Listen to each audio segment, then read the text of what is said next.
Éxodo 2. Un varón de la casa de Leví había ido y tomado por mujer a una hija de Leví. Concibió la mujer y dio a luz un hijo, y viendo que era hermoso, lo tuvo escondido durante 3 meses.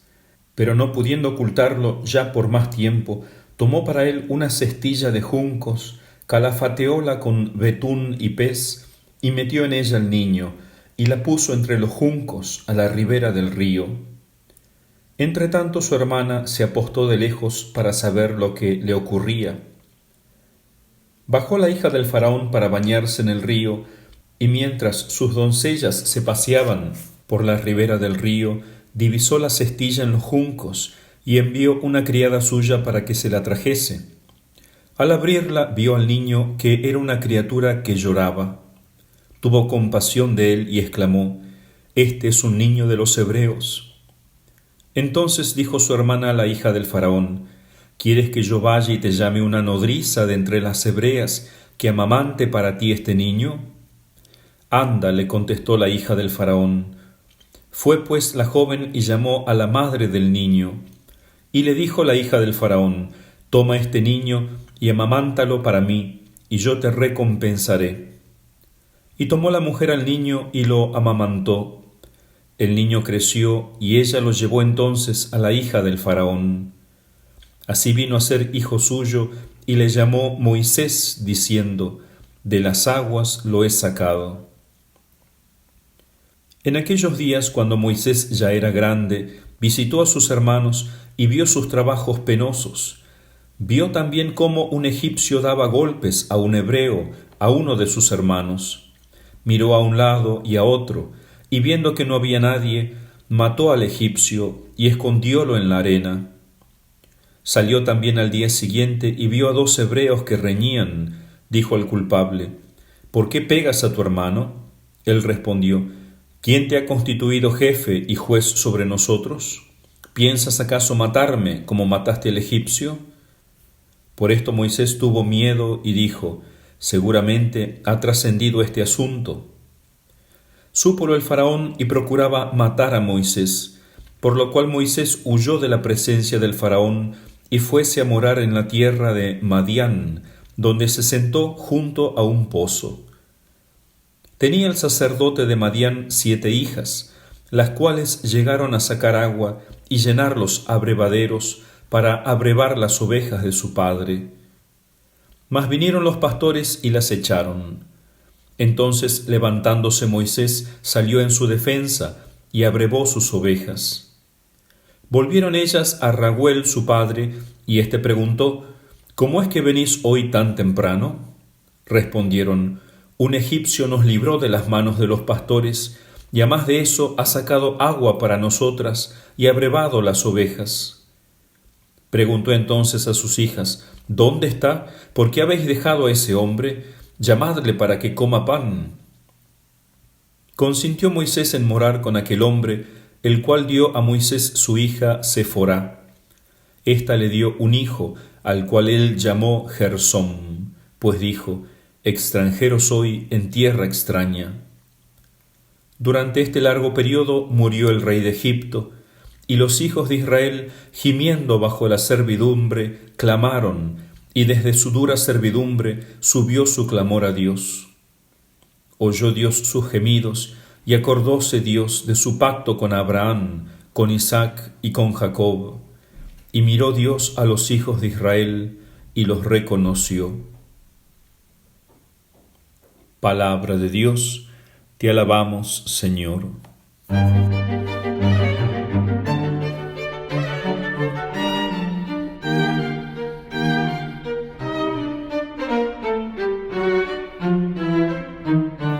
Comienza la historia de Moisés, una historia que muy bien conocemos, de la cual se han hecho tantas películas, dibujos animados, etc.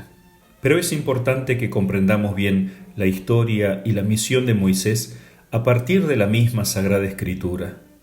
Miren lo que dice San Pablo en la carta a los Hebreos, en el capítulo 11, versículo 23.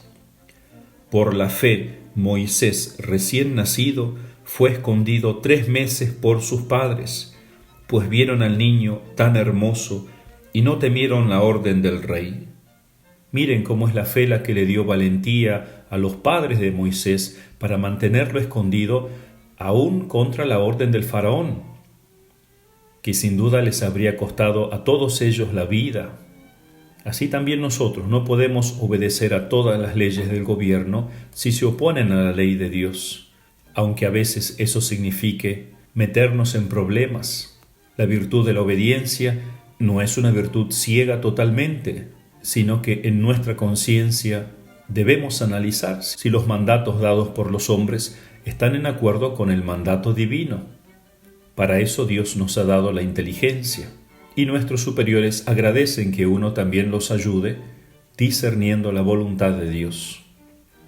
También aparece aquí su hermana María, que como nació al principio de toda esta terrible persecución, tal vez se le puso el nombre de María haciendo referencia a esa amargura, porque uno de los significados de María es amargura. Tenía unos 12 años su hermana. Es muy interesante en este capítulo cómo la hija del faraón ve al niño que llora, lo reconoce como un niño de los hebreos a causa de la circuncisión en el cuerpo del niño, y lo va a tomar como hijo suyo. Lo mismo al final del capítulo se dice que el pueblo clamó, lloró, Dios lo reconoció como hijo suyo y va a preparar la salvación por medio de Moisés. Flavio Josefo dice que Dios le había revelado al padre de Moisés, a Amram, que el niño sería el libertador de su pueblo. Por eso cuando Moisés, ya grande, de unos 40 años, mata al egipcio, a pesar de que Moisés miró a su alrededor, dice la Escritura, para ver si había alguna ayuda cerca, y no encontrándola, mata al egipcio para defender a su raza. Dicen San Agustín y Santo Tomás que Moisés obró ya como el libertador elegido por Dios. Santo Tomás, por ejemplo, en la Suma Teológica, en la Secunde Secunde, en la cuestión 60, dice así: se inspiró en esta ocasión a levantarse en defensa de los inocentes. O sea, es el Espíritu Santo el que movió a Moisés a actuar ya como salvador de su pueblo. Entonces, muy probablemente Moisés había aprendido esta su vocación de su padre. Y eso lo dice también San Esteban en su discurso en los Hechos de los Apóstoles, en el capítulo 7, 24. Y viendo a uno que padecía injusticia, lo defendió y vengó al injuriado, matando al egipcio. Creía que sus hermanos comprenderían que por su medio Dios les daba libertad, mas ellos no lo entendieron. Entonces Moisés ya tiene conciencia de su vocación de Salvador, aunque probablemente no tenía mucha idea de cómo iba a suceder. El nombre de Moisés viene de la lengua egipcia. Mo significa agua en lengua egipcia, y Mose en hebreo significa sacó, y por eso se traduce sacado de las aguas. También va a aparecer aquí un sacerdote de Madián. Se usa la palabra Cohen o Cohen, que significa sacerdote, pero también significa príncipe o rey. Este Raguel, que tiene estas 7 hijas, aparece con otros nombres también aquí en la Sagrada Escritura. En el próximo capítulo se le llamará Jetro, y también en el libro de Números y de Jueces se le llamará Jobab y Sení. Recuerden que los madianitas eran hijos de Abraham, también de su segunda mujer, Keturá. Entonces Moisés va a permanecer en el desierto del Sinaí. Él ya tenía una gran educación intelectual que había recibido en Egipto, pero esta vida en el desierto va a completar su formación práctica, o sea, en las virtudes que se adquieren en el desierto: la intrepidez, la valentía, la sagacidad en los peligros, la abnegación, y sobre todo la vida de oración. Por eso la vida oculta de Moisés es figura de la vida oculta de Cristo.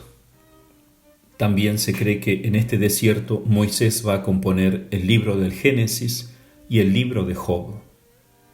También dice la Escritura que en este tiempo murió el faraón, aquel tirano, en el año del mundo 2494. Su sucesor Amenópolis se ahogará 19 años más tarde en el Mar Rojo cuando Moisés cierre las aguas. Una cosa más que dice en la carta a los Hebreos sobre Moisés es esto: por la fe, Moisés, siendo ya grande, rehusó ser llamado hijo de la hija del faraón, eligiendo antes padecer aflicción con el pueblo de Dios que disfrutar de las delicias pasajeras del pecado, y juzgando que el oprobio de Cristo era una riqueza más grande que los tesoros de Egipto, porque tenía su mirada puesta en la remuneración. Estos versículos encierran un grandísimo misterio. Moisés rehúsa la grandeza de este mundo, las riquezas, el placer que nos ofrece este mundo, y elige el sufrimiento de Cristo, que está representado en los sufrimientos de su pueblo. Recuerden lo que hemos dicho, que según el sentido tipológico, todo lo que le sucede al pueblo de Dios o a algunos personajes son figura de lo que sucederá a Cristo o a su cuerpo, que es la Iglesia. Tienen un sentido cristológico. Entonces San Pablo en esta carta a los Hebreos tiene al pueblo de Israel, al sufrimiento del pueblo de Israel, como tipo o imagen del sufrimiento de Jesucristo. ¿Qué es lo que Moisés va a elegir? Va a elegir a su pueblo sufriente. Y esto me recuerda el ejemplo de alguien que también va a ser como Moisés en nuestra época moderna, aunque va a ser una mujer, también judía del pueblo de Dios, que va a elegir los sufrimientos de su pueblo, la cruz de Cristo. Su nombre es Edith Stein, aunque luego como religiosa va a elegir el nombre de Teresa Benedicta de la Cruz. Actualmente está canonizada y es patrona de Europa. Edith Stein nació en 1891 en Polonia de una familia judía. Cuando tenía 3 años de edad, su padre falleció repentinamente. Entonces su madre va a asumir con valentía la dirección de una importante empresa de comercio de madera, a la vez que la educación de los 7 hijos. Era una mujer muy devota, iba mucho a la sinagoga como buena judía. Cuenta Edith Stein: podíamos ver en el ejemplo de nuestra madre la auténtica manera de comportarnos. Cuando ella decía que algo era pecado, bastaba esa palabra para expresarnos el colmo de la fealdad y de la maldad, y aquello nos dejaba paralizado. O sea, la madre les había enseñado la gravedad del pecado, que el pecado no es una pequeña falta o una mentirita piadosa, es el colmo de la fealdad y de la maldad. ¿Por qué? Porque ofende a Dios. Sin embargo, a pesar de la educación que los padres les dan a sus hijos, también ellos son libres para elegir, y llega un momento en que lo hacen. Edith Stein, a partir de su adolescencia, se va a convertir en una atea, va a dejar de creer. Ella confiesa que perdió la costumbre de rezar consciente e intencionadamente a los 14 años. Solamente quería contar consigo misma, afirmar su propia libertad ante las opciones de la vida, que es la tentación en la que caen la mayoría de los jóvenes. Sin embargo, Dios va a tener gran misericordia de ella y poco a poco la va a ir llevando a la luz de la verdad. Se va a poner a estudiar filosofía, era una muchacha muy inteligente y buscaba la verdad. Escribe ella: la sed de la verdad fue para mí en esa época la única plegaria. O sea, lo único que su alma rezaba o pedía en el fondo era conocer la verdad, aunque no se lo pidiese a Dios. Pero más tarde escribirá: quien busca la verdad, consciente o inconscientemente, está buscando a Dios. En esa búsqueda de la verdad sobre el hombre, ¿quién es el hombre?, Edith se lanza al estudio de la psicología. Y decepcionada por el escepticismo reinante que reinaba en esa época y aún ahora, que nada se puede conocer, que nada es seguro, que no existe la verdad, o nadie puede conocerla, o nadie puede clamar conocerla, yo tengo la verdad, conoció la filosofía de Husserl, que parte del principio de que la verdad es necesaria, inmutable y eterna, y que se impone a toda inteligencia. O sea, sí podemos conocer la verdad, y la verdad es una, y no cambia. No cambia según los tiempos, según los gustos, según los gobiernos, según las leyes que se pongan, según mis caprichos. La verdad siempre será la verdad, ¿no? Y yo puedo conocerla, aunque sea más grande que yo. Dios va a ir guiando su conversión a través de acontecimientos providenciales. Por ejemplo, en noviembre de 1917, uno de sus amigos y colaborador de Husserl, el profesor Reinach, muere en la guerra, casi al final de la Primera Guerra Mundial, que va a terminar en 1918.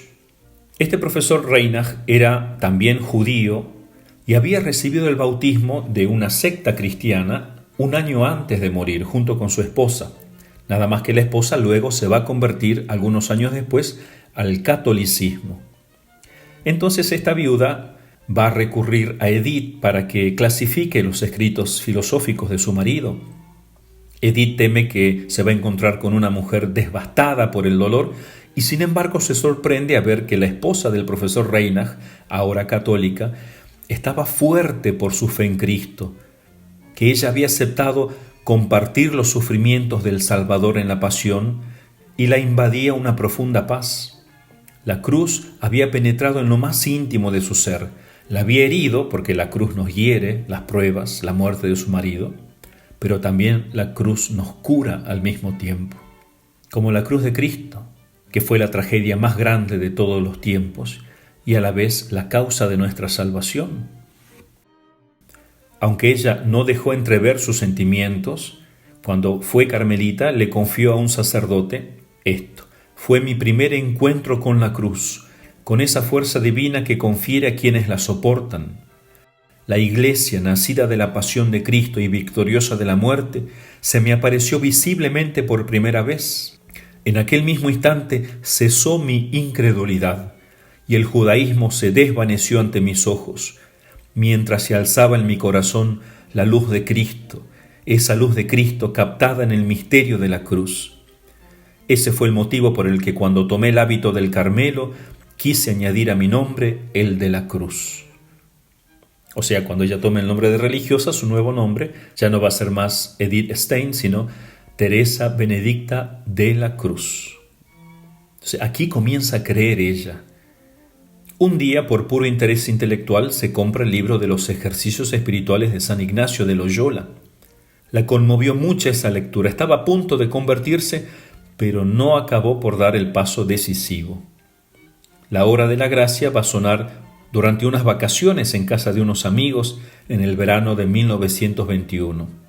Un día, escribe ella, fue a parar a mis manos, por casualidad, una obra bastante imponente que llevaba por título Vida de Santa Teresa, escrita por ella misma, o sea, Santa Teresa de Jesús, de Ávila.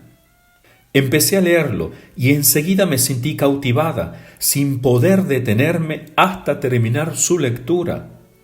Cuando cerré el libro me dije: aquí está la verdad. Inmediatamente se compró un catecismo católico, un misal, los estudió, los asimiló en poco tiempo y fue por primera vez a una iglesia, a una misa. Y cuenta ella: nada me pareció extraño, pues gracias a lo que había estudiado, entendí las ceremonias hasta en los más mínimos detalles. Ojalá los católicos de hoy pudiéramos decir lo mismo que ella, ¿no? Que entendemos la misa hasta en los más mínimos detalles. Un sacerdote, sigue escribiendo ella, de venerable aspecto, subió hasta el altar y celebró el santo sacrificio con profundo fervor. Después de la misa, esperé a que él hubiera terminado de rezar su acción de gracias, lo seguí al presbiterio y le pedí que me bautizara. El párroco, algo confuso, respondió que para que ella fuese admitida a la iglesia era necesaria una cierta preparación, pero ella misma le pidió que ahí mismo probase su conocimiento sobre la fe. Entonces, después de una prolongada conversación, el párroco, lleno de admiración por lo que la gracia había obrado en aquella alma, fijó sin demora la fecha del bautismo para el primer día del año 1922, el año siguiente, el 1 de enero. Por eso, en recuerdo de la lectura que había decidido su conversión, Edith elige como nombre de bautismo el de Teresa. Ahora, el otro problema era avisarle a su madre israelita devota qué pensaría de esto. Edith va ella misma a anunciarle la noticia. Estando de rodillas ante su madre, le dice: «Mamá, soy católica». Por primera vez en la vida, la joven ve llorar a su madre. Ambas tienen el corazón destrozado, pero permanecen profundamente unidas. Por piedad filial, Edith se queda durante 6 meses con su madre y la sigue acompañando a la sinagoga, donde Edith va comprendiendo cada vez mejor que el Antiguo Testamento alcanza su pleno significado en el Nuevo Testamento, de que la fe judía tiene que llevar de por sí a la fe católica. El modo en que rezaba Edith impresionó mucho a su madre, que luego va a decir: «Nunca he visto rezar a nadie como lo hace Edith». Cuando sube Hitler al poder en 1933, Edith es ya profesora catedrática en Münster, en Alemania mismo. Una noche en que se encuentra en casa de unos amigos, oye hablar de las persecuciones masivas a los judíos alemanes. De repente, escribe ella, me dio claramente la impresión de que la mano del Señor se abatía pesadamente sobre su pueblo, el pueblo judío, ¿no? Y de que me convertía yo en partícipe del destino de ese pueblo. Y por eso comparamos a Edith con Moisés. Moisés vio cómo la mano del Señor pesaba profundamente sobre su pueblo y él se sentía partícipe de ese destino. Lo mismo Edith. Aunque Edith era ya católica, no deja de amar a su pueblo. Cuenta Edith: desde mi interior me dirigí al Señor, diciéndole que sabía que era su cruz lo que en ese momento caía sobre el pueblo judío. La mayor parte de los judíos no lo comprendían, pero aquellos que sí lo entendían debían tomarla voluntariamente en nombre de todos. Era lo que yo estaba deseando hacer. Le pedí únicamente que me mostrara en qué modo podía hacerlo. Recibí la certeza de que me había sido otorgado, ignorando sin embargo de qué manera me sería entregada la cruz. A causa de la persecución, Edith ya no va a poder más enseñar en Alemania. Le ofrecen un puesto en América del Sur para poder proseguir sus investigaciones, pero ella ya ha decidido cumplir un viejo sueño. Escribe ella: ¿acaso no era ya el momento de entrar en el Carmelo? Hacía ya casi 12 años que el Carmelo era mi objetivo. O sea, hace 12 años que ella ya quería ingresar, pero el párroco no le había permitido para no apenar a su madre. Cuenta ella: me encontraba sola en casa junto a mi madre, sentada y tejiendo cerca de la ventana. De repente ella me hizo la pregunta que tanto tiempo había esperado: ¿qué vas a hacer en Colonia en el convento de las religiosas? Vivir con ellas. Mamá no dejó de tejer y se le enredó la madeja de lana. Intentó arreglarla con sus manos temblorosas y yo la ayudaba mientras continuábamos conversando. A partir de aquel momento, la paz desapareció de la familia. Mis hermanos y hermanas pensaban como mi madre, pero no querían decir nada para no apenarla más. Aquella decisión de entrar en el Carmelo era tan seria, estaba cargada de tantas consecuencias. Tenía que dar aquel paso en la total oscuridad de la fe. Edith va por última vez con su madre a la sinagoga el 12 de octubre. Durante el regreso la madre le pregunta: ¿no ha sido hermoso el sermón que han dado? Claro que sí, mamá. Entonces, ¿no podemos ser piadosos siendo judíos también?, le dice la mamá. Indudablemente, responde Edith, si es que no hemos aprendido a amar otra cosa. ¿Y por qué has aprendido a amar otra cosa?, le pregunta la mamá. Y añade: no es que quieras reprocharle nada a Jesús. Quizás haya sido un ser muy bueno, pero ¿por qué quiso hacerse Dios? O sea, la madre pensaba que Cristo quiso hacerse Dios, proclamarse Dios. Claro, Cristo se proclamó Dios, pero porque siempre fue Dios. Y eso es algo que los judíos todavía no comprenden. Edith no le respondió nada. Llegaron a casa. Aquel día, dice ella, había mucho movimiento en nuestra casa. Uno tras otro nuestros invitados se despidieron. Finalmente me quedé sola en la habitación con mi madre, quien, tapándose la cara con las manos, se puso a llorar.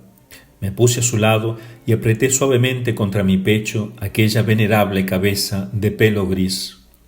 Permanecimos de ese modo durante mucho tiempo, hasta que decidió ir a acostarse. pero aquella noche no pudimos conciliar el sueño ni un solo instante. Entonces, Edith va a entrar el 15 de octubre de 1933 al Carmelo y va a recibir el nombre de Teresa Benedicta de la Cruz. Durante mucho tiempo le va a escribir cartas a su madre, pero ella no le va a responder. Sin embargo, luego sí van a comenzar a intercambiar cartas. El 14 de septiembre de 1936, 3 años después, la fiesta de la exaltación de la Santa Cruz, en el momento en que Teresa Benedicta de la Cruz renovaba sus votos, tuvo un clarísimo presentimiento: mi madre está junto a mí. Y ese mismo día le llega un telegrama avisándole de su muerte, que había acontecido en la misma hora de la ceremonia.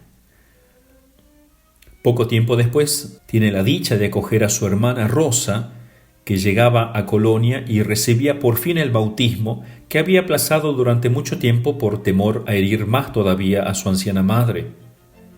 Entonces Rosa también va a entrar en el Carmelo como monja en el año 1938. Poco tiempo después, ambas hermanas, como son de origen judío, son trasladadas al Carmelo de Echt en Holanda para evitar que fueran detenidas como judías y enviadas a un campo de concentración. ¿Qué va a pasar? En 1942, el 11 de julio, muchos líderes religiosos de distintas confesiones cristianas envían un telegrama al comisionario del Reich de Hitler, en el cual se quejan contra la deportación de las familias judías. Y lo mismo van a hacer los obispos el 26 de julio. En todas las iglesias católicas del país se va a leer una encendida protesta. Aunque esto fue algo noble, sin embargo le va a costar esta protesta la vida a miles de judíos. ¿Por qué? Porque reaccionaron inmediatamente con violencia los seguidores de Hitler, deteniendo a todos los judíos católicos en esos Países Bajos, así se llama esa zona, incluyendo a los religiosos y religiosas, sacerdotes, monjas que fueran de origen judío, todos fueron presos. Así, un 2 de agosto de 1942, Edith y Rosa son detenidas e internadas en el campo de Westbroek, en Holanda. En aquel campo hay 1.200 judíos católicos, de los cuales unos 15 son religiosos. Cuando eso aconteció, el Papa Pío XII preparó una enérgica carta de protesta contra la persecución de los judíos, pero después, reflexionando sobre las mayores represiones que podría provocar su mensaje, renunció a quejarse y se lo explicó a alguien de su confianza. Más vale callarse en público y hacer en silencio como antes todo lo que sea posible por esa pobre gente. Por eso él va a seguir ayudando a los judíos, el Papa Pío XII, pero en silencio. De hecho, después de la guerra, eminentes personalidades israelitas, judías, dieron testimonio de que la actuación del Papa, el haber quedado en silencio, salvó la vida de decenas de miles de personas. Contra aquellos que lo critican al Papa Pío XII de haberse callado, de haber sido un cobarde, de haber pactado con Hitler, todo lo contrario. La prudencia, Cristo nos pide ser prudentes contra la malicia del enemigo, que no es cobardía muchas veces, aunque a otros les pueda parecer así. Desde la prisión, Sor Teresa Benedicta de la Cruz consigue mandar 2 mensajes al Carmelo de Echt. El primero es muy hermoso, dice: estoy contenta de todo. El conocimiento de la cruz solamente puede adquirirse si uno siente realmente la cruz sobre sus hombros.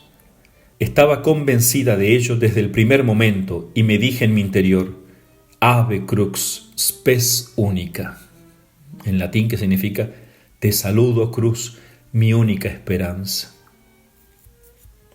Un testigo que luego pudo liberarse de la deportación escribió: entre los prisioneros que llegaron aquel 5 de agosto al campo de Westbroek, Sor Benedicta destacaba netamente de los demás por su actitud apacible y tranquila. Los gritos, los lamentos y el estado de angustiosa sobreexcitación de los recién llegados eran indescriptibles. Sor Benedicta iba entre las mujeres como un ángel del consuelo, apaciguando a unas y curando a otras. Muchas madres parecían haber caído en un estado de postración parecido a la locura y no hacían más que gemir como aturdidas, abandonando a sus hijos. Sor Benedicta se encargó de los niños pequeños, lavándolos, peinándolos, procurándoles el alimento y los cuidados indispensables. Durante todo el tiempo que estuvo en el campo de concentración, dispensó a su alrededor una ayuda tan caritativa que todavía nos conmueve. Ella misma, de hecho, había escrito antes: nuestro amor por el prójimo es la medida de nuestro amor por Dios. Y ella lo demostró allí, cuánto amaba a Dios amando al prójimo. El calvario de Edith y de su hermana Rosa termina en el campo de Auschwitz. Allí las dos encontrarán la muerte el 9 de agosto de 1942. Termino leyendo una oración que ella misma compuso, donde nos muestra cómo ella supo dejarse llevar de la mano del Padre Celestial, así como Moisés va a huir al desierto hasta que Dios le muestre su voluntad. Dice así: Señor, déjame caminar sin ver por tus caminos. No quiero saber por dónde me guías, pues ¿acaso no soy hija tuya? Tú eres el Padre de la sabiduría y también mi Padre. Aunque me guíes a través de la noche, el destino eres tú. Señor, cumplas en mí lo que tú quieras, pues yo estoy dispuesta, aunque nunca llegues a saciarme en esta vida. Tú eres el Señor del tiempo, que todo se cumpla según los planes de tu sabiduría. Y cuando me llames dulcemente al sacrificio, ayúdame a cumplirlo. Déjame que supere totalmente mi pequeño yo, para que muerta a mí misma, viva solamente para ti.